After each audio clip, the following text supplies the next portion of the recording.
All right, we'll call this Parking Commission meeting to order. City Hall here, Council Chambers, Wednesday, August 2nd, 2023. Would you please call the roll?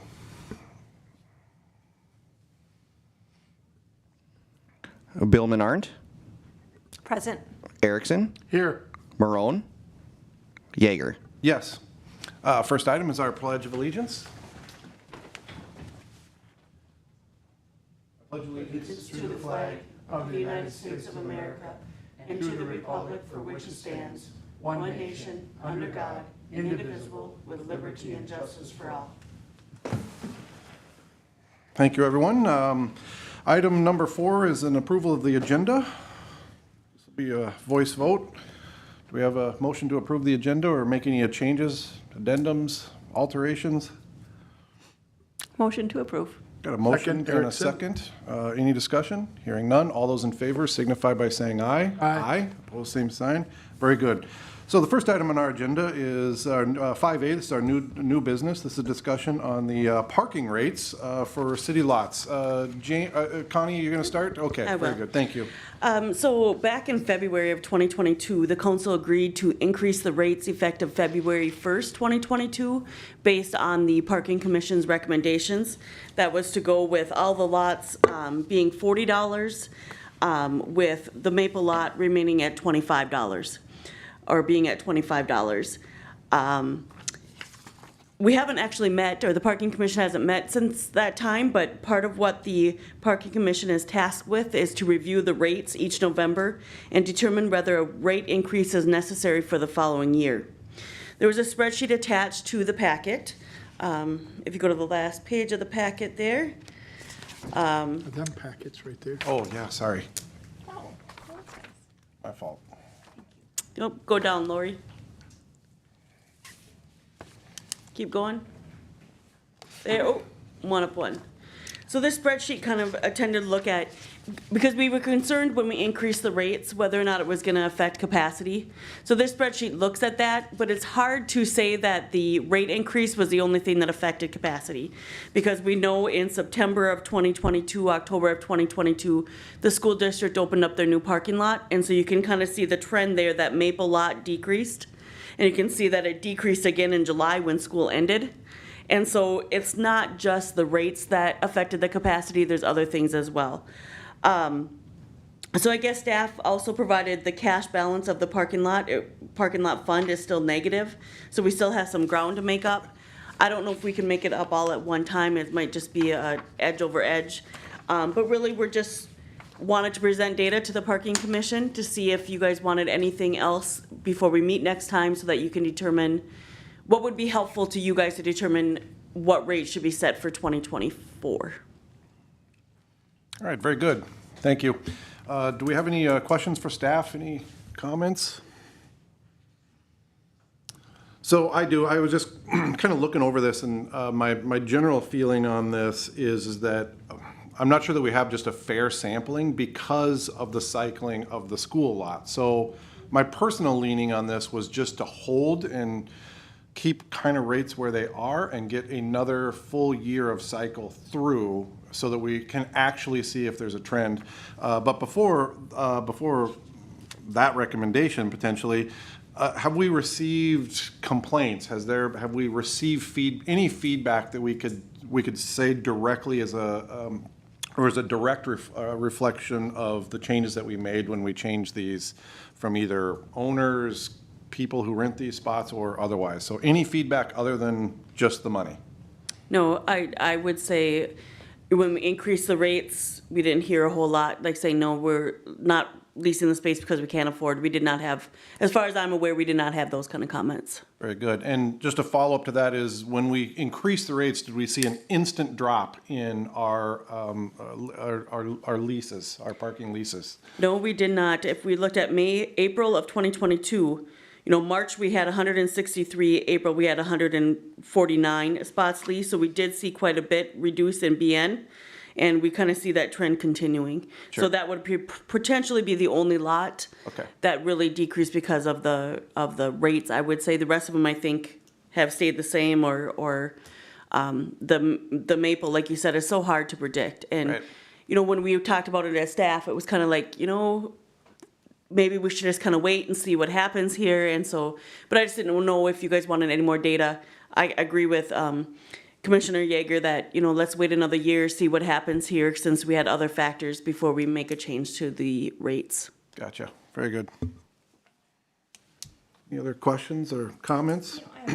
Yeah, please. Yeah, I know when we did increase the rate, I did talk to a couple of people that were renting from the BN unit, and they were upset about the rate increase. I mean, I did hear it personally, so whether the city heard it or not, and I think the rates, I agree, the rates should stay where they're at for right now. It would appear to me we still have too much parking, but just holding tight and I guess seeing what happens is fine for right now, but I still think there should be consideration possibly getting rid of one of the lots. Understood. And B-in is potentially the lot that may be the least affected by the high school dynamic, maybe, furthest away, maybe not, don't know, but I just feel like our sample size is still pretty small here, but that's my thought. Wayne, you have anything? Yes, Yes, Mr. please. Chair. I'm just wondering if the businesses downtown, that was always a problem when I was in business of tenants renting, and I'm just wondering, is that the same? Have we seen because we have empty lots, and of course my thought was always the landlord should provide or put it into their rent a parking spot for their tenants. And, this was back in the 80s when I was in business here in Brainerd. And of course, it's never happened to my knowledge. And that's when I'm wondering if the businesses downtown are saying, nothing's changed. There's still parking on the street. They're there for 10 hours. That was always the problem. And I'm just wondering, has anything changed? Yeah, thank you, Wayne. So I'm just going to ask James potentially to weigh in on this, but if everyone remembers, we gave recommendations to the city council. There was basically, I think, 8 recommendations that we came up with. Yes. Can you just give us an update on, have any of those actually been implemented and are being put in place, other than the changes on the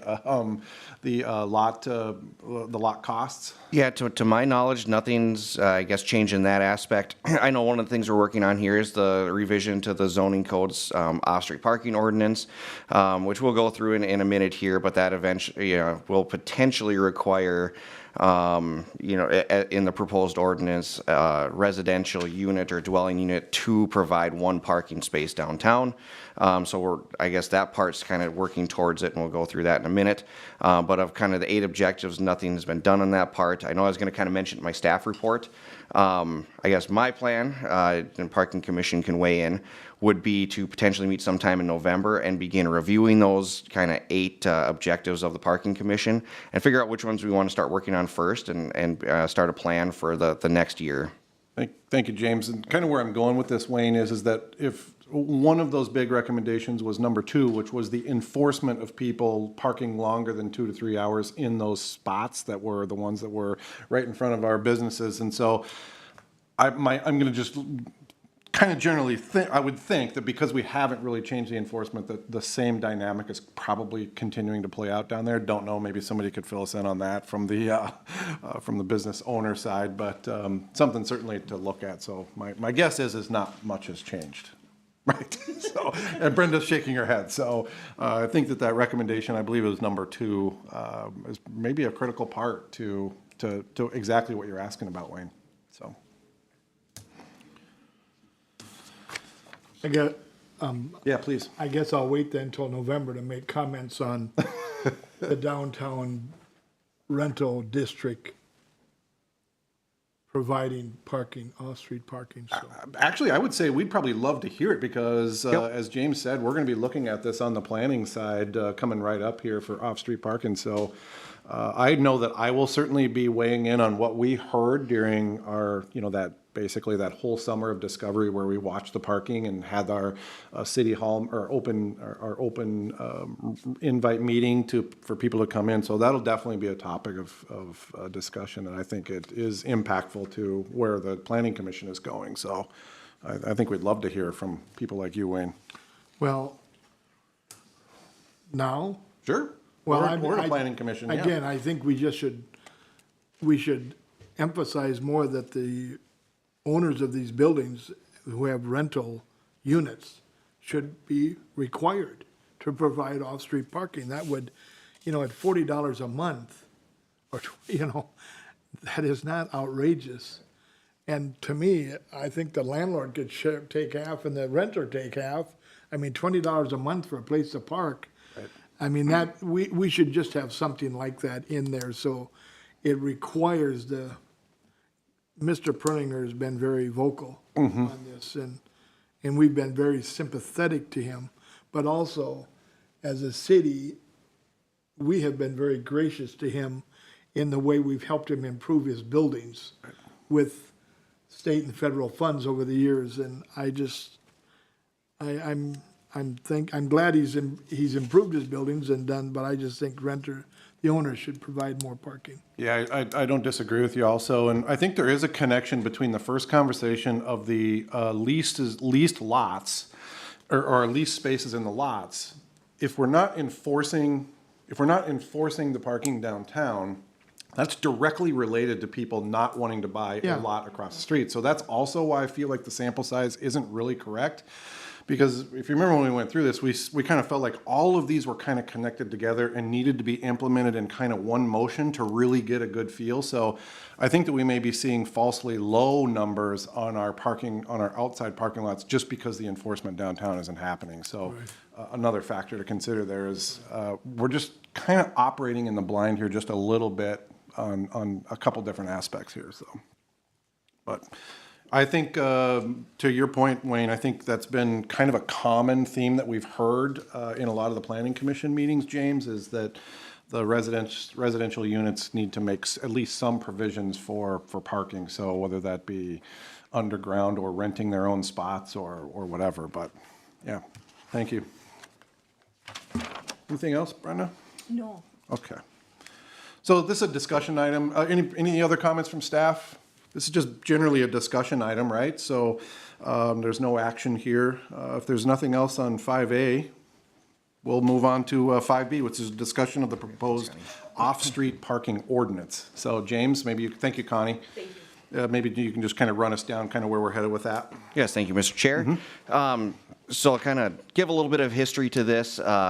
Back in, it would have been last July, the new zoning code went into effect. When that did go into effect, there wasn't really a full review of off-street parking. One of the reasons for that, essentially the off-street parking ordinance, as currently drafted and previously, really exempted a lot of our commercial districts, really any districts except for residential. So there is a whole list in here that you'll see that we struck out. It was based on uses, and it would give, maybe for churches, for example, it would count the number of pews and then require this many of off-street parking spots. Bowling alleys, I think it was lanes and certain other aspects. So to re-implement that or change, the number of spaces required for each of those uses really wasn't practical. There was no, there was really no data to make changes to that. So I guess the first thing that we did was we did take a look at those uses, which is within each zoning district, and did a parking study.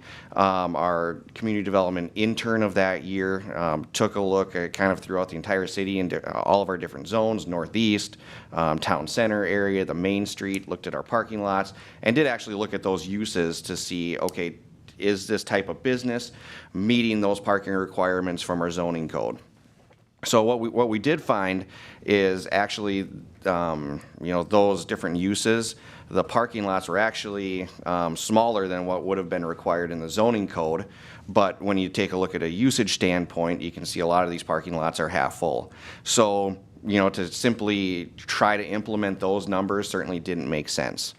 So staff looked at it from a completely different approach, and still going with potentially not mandating parking except in residential areas or maybe for residential uses, and then potentially looking at parking maximums.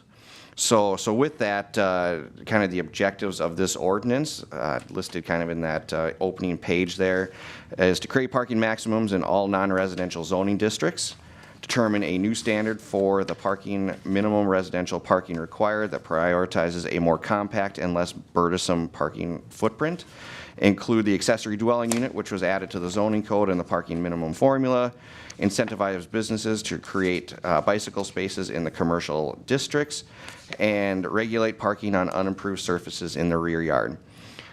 So what I think we'll do from here is we'll go through the ordinance, kind of one by one, and take a look at the changes that staff's proposing here. This was reviewed by Planning Commission at the last meeting, which also gave some input and some direction to what you guys are currently seeing in the ordinance. But I figured we'd go through these one by one and then open it up for comment and direction. Very good. So Let's do our comments item by item. Item by item, Yeah, yep. perfect. Yep. Thank you. So, so with this, section 1 and 2 are just kind of getting rid of some of the things that are needed to get rid of to enforce some of this stuff. So not really much to comment in those sections. Section 3 was something that was added as a result of a code complaint that's been ongoing for a number of years. This kind of came up at the last city council meeting.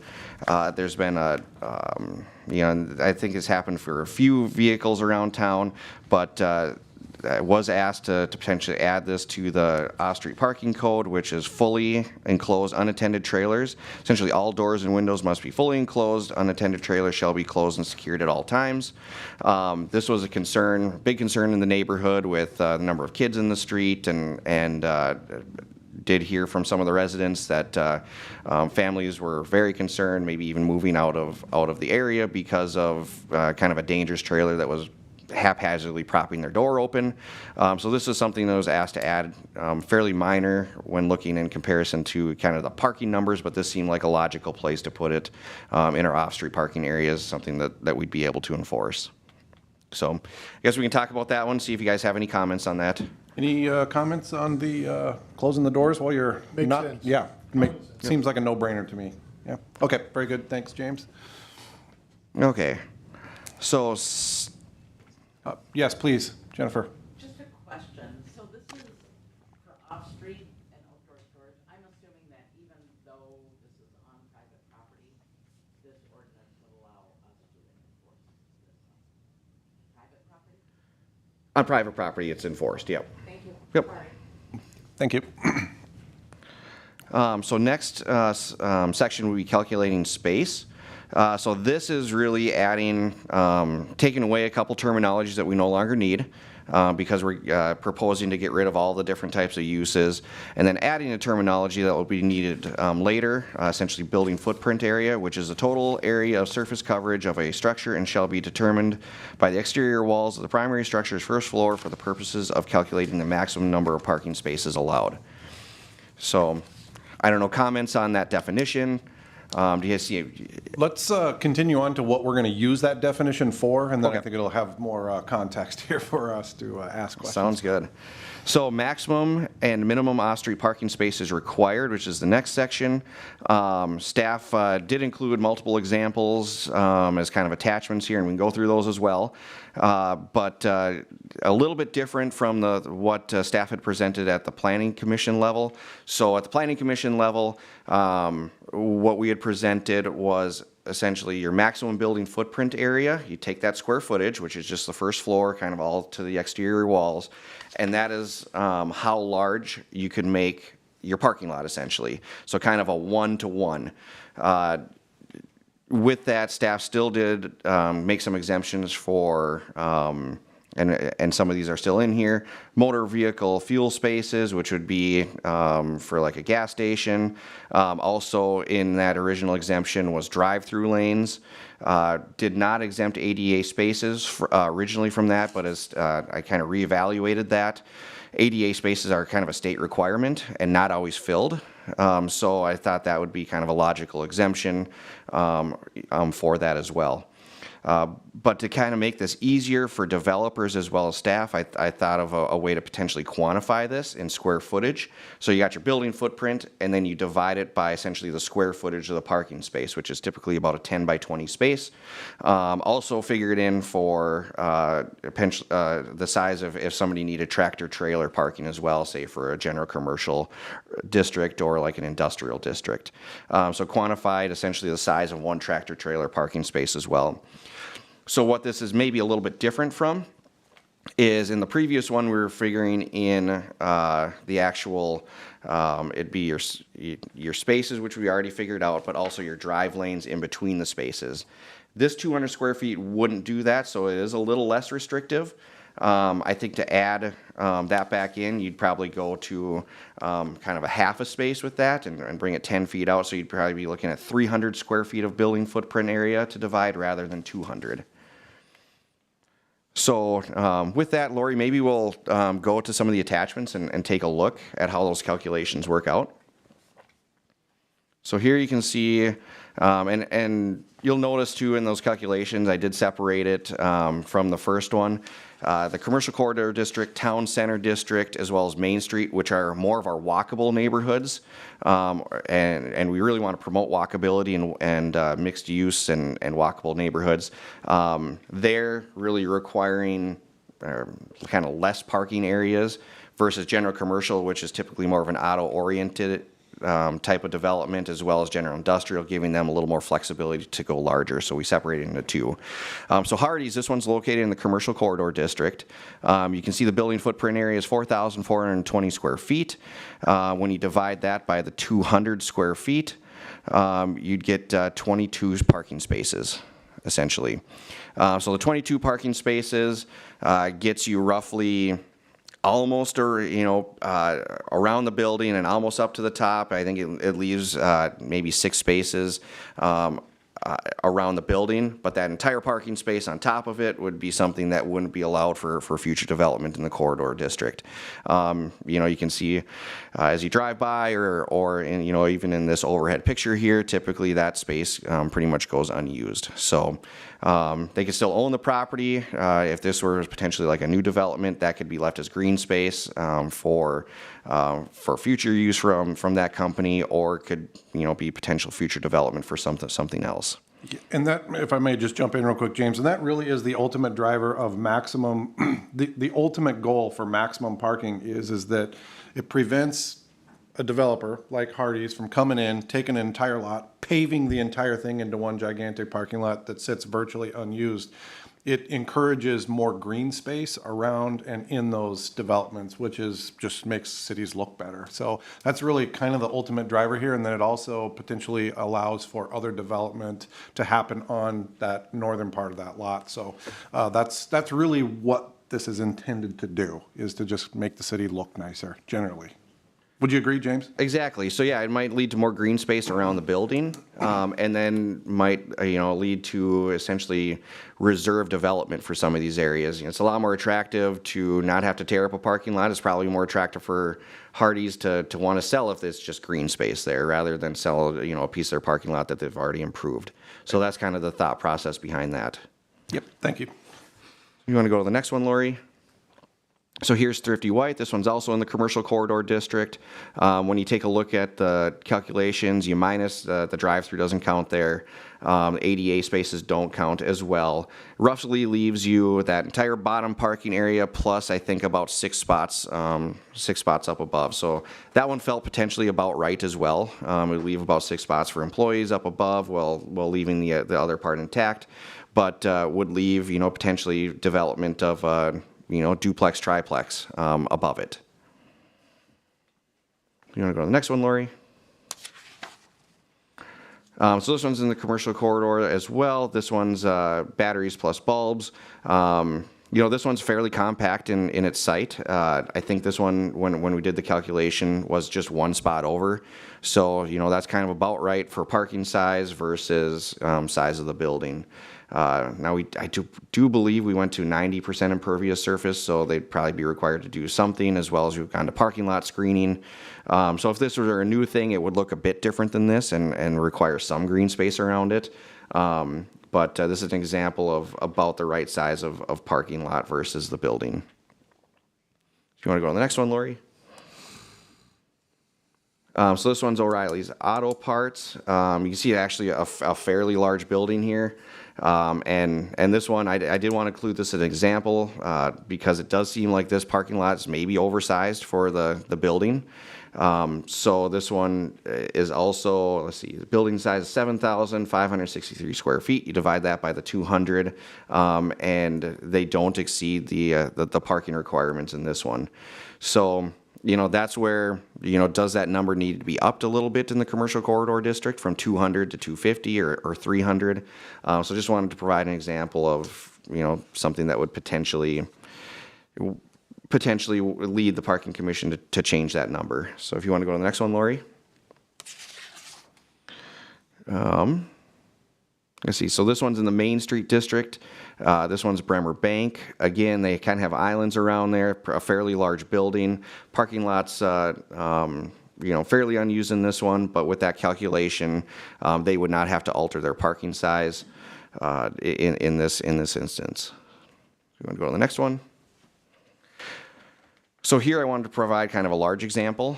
Again, you can see from the overhead picture a fairly unused parking lot.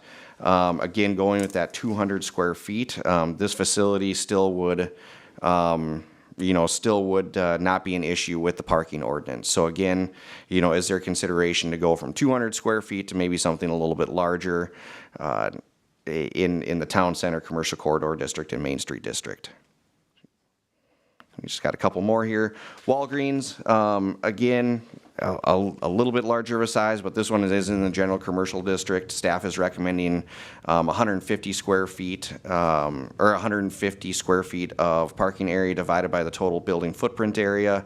And again, general commercial, you know, staff views this as different from the other districts because it is a little bit more auto orientated. But again, you know, potentially is the parking lot oversized for, you know, divided by 150 square feet. So with that, I think those are probably enough examples to kind of take a look through. I'll kind of open it up to the parking commission at this point to provide any comments or, you know, weigh in what your guys' thoughts are on the square footage calculation. Thank you, James. Anyone have any questions, comments? My comment would be, great job, James. I really appreciate the way you laid it out, your explanation. I think your calculations, personally, I think I agree with. Yeah, I really, it's opened my eyes to what you brought out here, and I've thought that in the past, but I've never really said anything. I thought, man, they got this big parking lot, they're not using any of it, you know, and again, I think for comments' sake, Hardee's probably would welcome. I don't know if they would or not, but man, you could put a coffee shop there on the end or a small business on there very easily, and they would probably welcome it, you know, because it would create more traffic for them. But yeah, I think you've done a good job. I really appreciate this. This is good. Thank you. Yes, please. Yeah, I really like the idea of this. It's just a different way of thinking, Yeah. because there is too much parking. One thing I really liked that Kevin mentioned was the green space. Like, is that written into the ordinance somewhere that they have to plant like trees, shrubs, something like that? James? Yeah, so that's written into our landscape ordinance. So if a new business were to come along, you'd notice like the Taco John's, the Starbucks that was recently done, there is a kind of a perimeter planting of the parking lot that's required. This would allow just for, I think, excess developmental green space, which, you know, maybe they'd plant a few trees in there, but for sure would just have to be at least lawn area in that parking area. And, you know, it's less parking surface. It's better, you know, potentially better for the environment. And then I think it does look probably more attractive to a developer rather than having to tear up a parking lot to redevelop something. Yes, please. You know, and one more thing, this is just very probably forward thinking, as I don't see anything about electric charging stations for cars. That is going to be something that is going to happen. And I just, you know, wondering if that's been thought about or how that fits into this. So I don't think it's going to be too much of an issue for a private property to do something like that. That is something that is going to be added to the planning commission list to take a look at certain things. I know maybe more on the right-of-way side of things in city code. I think that's probably more of the, I guess, the bigger issue with that. If somebody were to propose, say, at a hotel or a fast food establishment, something in their parking lot for a charging station, I don't think the zoning code, it'd be an accessory item like other things that you can find in parking lots. I don't think there'd be an issue for something like that. But placed in the right of way, I think that's something that's going to have to be looked at in future considerations. And that's probably more in the city code side of things because the zoning code deals with more private property. Thank you. Yeah, please, Wayne. One thing I think we need to consider is these businesses, maybe their parking spots or spaces, we need to consider number of employees because they do need parking on their facilities for these. How many staff will you possibly have at one time? 6, 3, 12, they all need a parking spot. And maybe some of that was when they built these in the 70s or 80s, we're considering that. And of course, times have changed drastically, More automation. Yeah, they're more automation and there just isn't the employees and the drive-throughs are going crazy now with some of these businesses and we used to be the only repair shop. Now there's 6 repair shops or whatever. So I think we should consider employees as we look at I think customer-wise, they're way over. But do they have enough for their employees to park? All right. Thank you. Anything else? Yeah, so just real quickly, the GIS pictures are actually really telling because all these parking lots are all sitting empty, right? You can tell visually that it is not, that it's not playing out correctly mathematically. And I've always said you don't design parking lots for Black Friday, you design them for every other day of the year, right? But I also want to be cautious that we didn't kind of cherry pick pictures that kind of tend to support the basic mindset. And just maybe challenge James to maybe look again and just see if there's others where like, whoa, something doesn't look right here. This looks overpacked or overfull, and it looks like there's not enough parking here. I just want to be careful that we're not looking at this myopically, just trying to find images that support our basic mindset, right? So Yeah, so I would say the most difficult ones when I was going through it were fast food establishments and restaurants because they typically have a small footprint, but they have their kind of rush times where, you got lunch, you have dinner. So, for instance, you have a place, an existing place, the Barn, for example, kind of a small spot, but a large parking area. And I'm sure, in the morning, especially, on a weekend morning or a lot of mornings, they need that excess parking. So where does that go? Right. And that's where thinking about that and drive-throughs as well, that's where staff kind of came up with, instead of having kind of a uniform thing for every district within our area, trying to separate it between, our auto-orientated places versus the ones that, that the zoning code is talking about wanting walkability rather than, auto-orientated design, which is the commercial corridor district, Main Street and Town Center. So that's where, as staff, I'm recommending kind of a little bit more relaxed approach to the general commercial area. Right. Very good. I think it'd be fascinating to see how this played out over the course of a couple of years, just to see the impact on especially new construction, just to see what it looks like visually. And I think there are actually communities that we could go to, because this is not a groundbreaking idea here, to be perfectly honest. This is a system that a lot of communities use that just have much higher density. They just literally don't have the space. Spaces can be a curse, and this plays out every time we see a entire parcel paved over from corner to corner. So I have no thoughts. You're not really are you looking for a recommendation here? Or No, just kind of comment, ideas right? and maybe things to add to it. Very So I'll good. certainly take any comments into consideration before bringing it back to the Planning Commission. One thing I did include in here is when the Planning Commission took a look at it, they didn't seem as interested in creating a conditional use to allow for more parking. So what I came up with is kind of a compromise to something like that, where I looked at the high rise that the HRA has, where you have multiple layers, and their parking lot really isn't that much bigger than their footprint. So maybe allowing a conditional use permit if you have more than one level.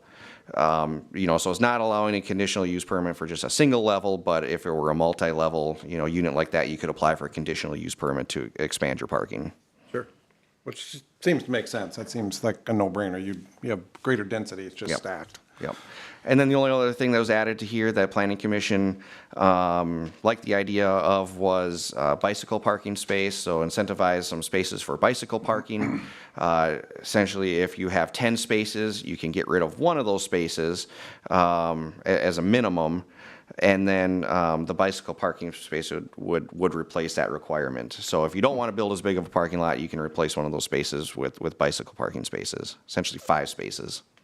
Right. And just to be clear, this is a maximum parking. This is a maximum, so yeah, actually, we're gonna go to the minimum part next. Somebody actually could still go, choose to build a smaller parking lot. Exactly. If they wanted to. Yep. Yeah. All right, fascinating stuff. So yeah, so I guess we'll move into the minimum Yeah. section next, which I Please. kind of entered with the parking.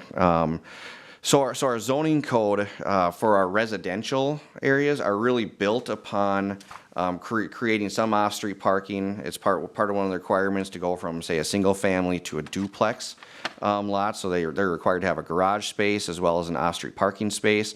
When you're looking at multifamily developments, so 5+ for apartments. Right now, it's required at 2.25 spots per unit. So a lot of other cities, because when you do this calculation over, say, a 50 unit apartment, this becomes extremely large, and in almost all cases, you have to apply for a variance, and then you're looking at, well, what's the practical difficulty to the site? So a lot of other cities and codes that staff reviewed actually have a tiered approach to this. A lot of apartments are really interested in going to the studio, to the 1-bedroom, kind of supports the college clientele as well. So staff is looking at this as potentially doing a tiered approach to our residential zoning districts for parking. So essentially, studios would require 1 space per dwelling unit. 2 bedrooms would be 2 spaces, and then 3 bedrooms would be 2.5 spaces per dwelling unit, and then each additional would be another half space per dwelling unit. Single family stays the same of what it is currently, which is 2 spaces per unit. And then we got rid of everything except really things that would be extended stays or bed and breakfast. We still did 1 space per rental/room, and then boarding houses 1 parking space per boarding room. So that, and this is actually looked at as 2 different districts here, so that's the minimum requirement for most of our typical neighborhoods in Brainerd, Northeast, Southeast. And then you'll see below it, there's also a parking space minimum for the Town Center and Main Street District. So this alludes to what Commission Member Erickson was talking before about creating parking minimum for our downtown area. So with that, bed and breakfast would still be required 1 space per rental/room suite. Boarding houses 1 space per boarding room, which isn't allowed use in that district. And then single family, attached single family, and multifamily would be 1 space per dwelling unit as well. So with this, certainly like some discussion. Does that mean, and we can include this within here, they have to actually own the space?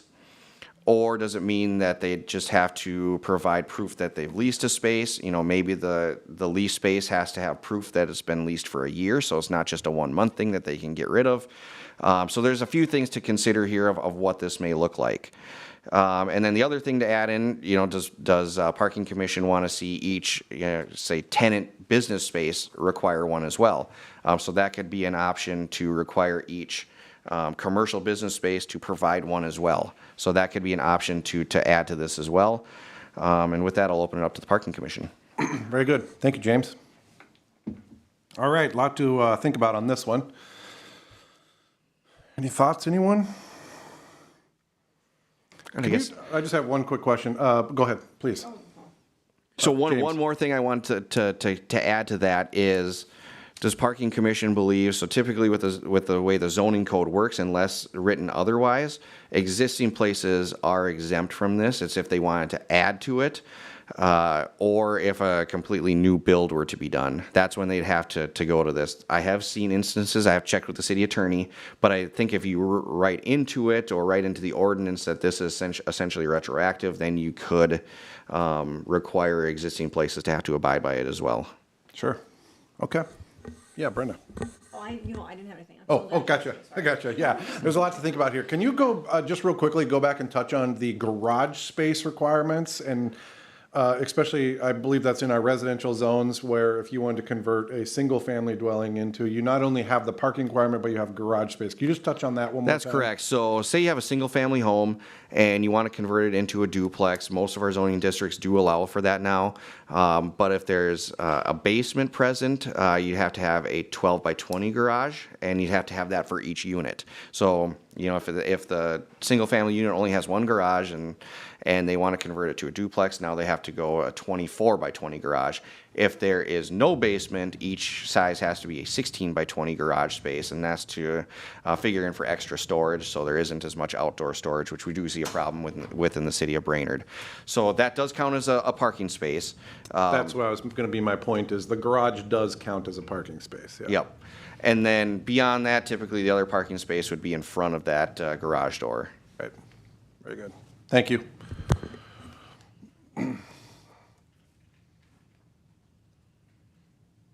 All right, anybody have any thoughts or questions, comments?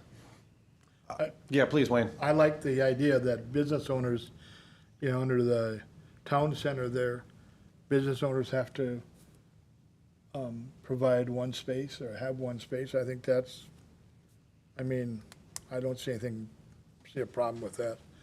I One think space we per commercial should require unit. it, is what I'm saying. Yep. And, yeah, retroactive, we're gonna get some pushback if we do that, there's no doubt about it, but to eliminate the problems, Yeah, I think you can think of instances where, you know, current businesses are currently using the off-street parking for their staff or for whoever that works in. I think it'd be interesting to see how it actually plays out. I think on the business side, to require business to have one spot, one stall for commercial. But I think my opinion is on the residential side, this makes complete sense. My leaning is that, especially in the town center or downtown, if they had a lease or they had leased spots, that would count. So they would say, for instance, Mr. Perringer has a 20-unit building that he's converting over, he would need to lease 20 units in perpetuity. I'm not sure how that would work. That's one potential glitch in this is, what if somebody buys that parking lot and then there is no way for Mr. Perringer to get these lots? There physically is no way to get them. That's potentially a glitch, but something that would need to be thought about. But as of right now, we have the spots to facilitate or to implement something like this.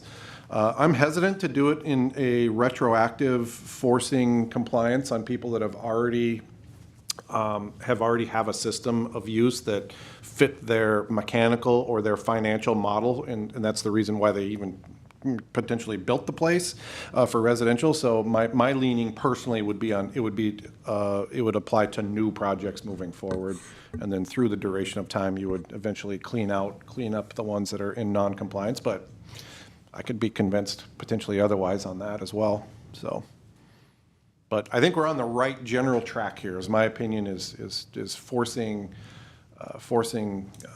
ownership of parking if you're going to either have a business or a multifamily dwelling.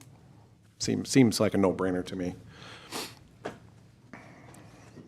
Other thoughts? Anything else, James? Not for the parking minimum. There's only kind of one more section to go Yep. through that's kind of minimal. Yeah. All right, let's go through. Okay. So last section, this actually wouldn't be, it's related to parking, but when Planning Commission reviewed this, they looked at potentially from more of an outdoor storage area, so it was in the outdoor storage allowed use section, but it is related to parking. So right now, we do get quite a few complaints, especially on corner lots, vehicles parking in the grass. Those are the areas where it's most visible. So in the rear yard right now, in the city of Brainerd, you can park on an unapproved surface, which could be anything from class 5 to grass. In interior lots, not so noticeable because houses are blocking it, you don't see it. But on corner lots, that's where really there's a lot of visibility to it. From the last discussion of the Planning Commission meeting, staff is recommending off-street parking in the rear yard exceeding 30 feet from the rear property line. Must be parked on an improved surface, which would be either asphalt or concrete, or screened by a 6-foot privacy fence with 90% opacity from neighboring properties and the right-of-way. Very good. Everyone got an image in their mind of what this would mean for corner lots? We could even pull one up on the GIS and just kind of talk through it real quickly, but any questions for James on this one? Me personally, this makes complete sense. I think that the mindset of people that buy a corner lot and want the exact same standards or the exact same use as people who do not have corner lots just does not apply. A corner lot is just different. You're exposed on two sides to your neighbors. So things like fencing and parking, it's just different. So to me, you have to follow the same rules, and that's part of owning a corner lot. There are tremendous advantages to owning corner lots. There's some disadvantages. One of the disadvantages is you're exposed on two sides, and you have to be good to your neighbors on two sides, not just one. So this, to me, makes perfect sense that we would enforce the same frontage reasoning on both sides versus just the one. So. James, please. And this would still apply to interior lots if, right now we're in a complaint-based system. If they parked across the grass, entire thing, they would either have to park in the rear 30 feet or they'd have to put a fence up if their neighbor didn't want to see, say, 3 cars parked all over the lawn that they weren't mowing. So potentially we just don't see that many complaints Correct. for that compared to the corner lots. It's typically people driving by that sees everything parked in those. Yep. Anything? Okay. Okay. Yep. That's everything I have with that All one. right, guys. Well, I would invite any of us that want to attend the discussions that will be happening on the same topics at the Planning Commission. If you do think of something in the meantime, or maybe take a drive around and have any thoughts that crop up. Well, this will be coming before the Planning Commission in the upcoming months, probably. Yep, it'll be the next month. We'll be looking at a draft revision, and then the month after that, we'd be potentially looking at doing the public hearing with the Planning Commission. Very good. All right. So if there's no other questions or comments, we're going to move on to anybody? Nope. Okay, we're going to move on to our public forum. I'll open the public forum at 8:47. I'm assuming we have nobody online, but maybe we do. And nobody's online, so I'm going to close the public forum at the same time, 8:47, and we're going to move on to 7, which is staff reports. Who'd like to start?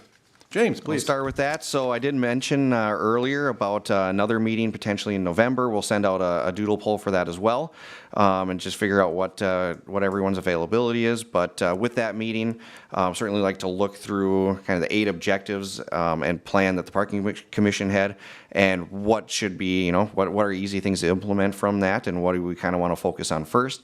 I know one of the ones that I was interested in was looking at something that Fargo's implemented, where they've provide potentially passes for certain, public areas where you can park in those areas. And that might be a good way to kind of segue for the required parking that's going to be part of potentially the new zoning code. So areas maybe like the Maple Street area, it wouldn't have to be the entire downtown, but maybe certain areas downtown, you do provide passes for residents and businesses to park there during the daytime. So that's something that I'm certainly interested in looking at and potentially moving forward with. And then I think it'd be a good review to take a look at, which ones do we maybe want to tackle first. Yeah, very good. Thanks, James. Mr. Edwards, anything? No, at this time I have no comments. All right, very good. Thank you. Jennifer, anything? No, not really. Thank you, Mr. Chair. And thank you, Parking Commission members. I know it's been a while since we've had a meeting.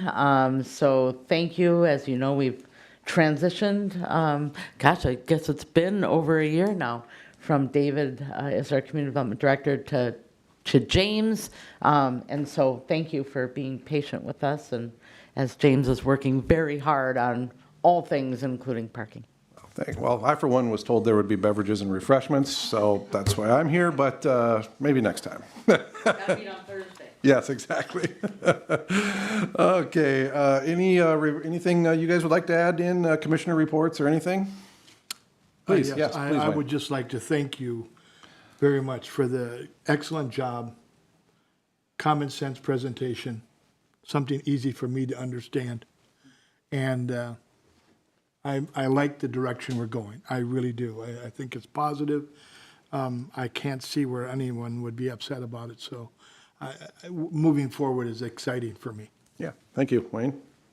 Anything, Brenda? I look forward to our meeting in November because everything we have put together really does have to work together for this to be effective. And to your point about permit park passing, whatever it was, it's like we had discussed that in the past, and I think it's something that really does fit in there. A lot of other main streets and downtowns do have a program like that, so.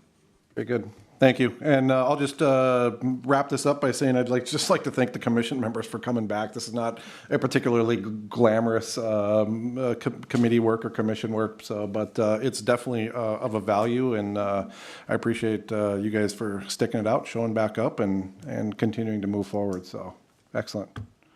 Erickson, motion to adjourn? Yeah, we got a motion to adjourn. Is there a second? Second. All right, very good. All those in favor signify by saying aye. Aye. Opposed, same sign. Thank you, everyone.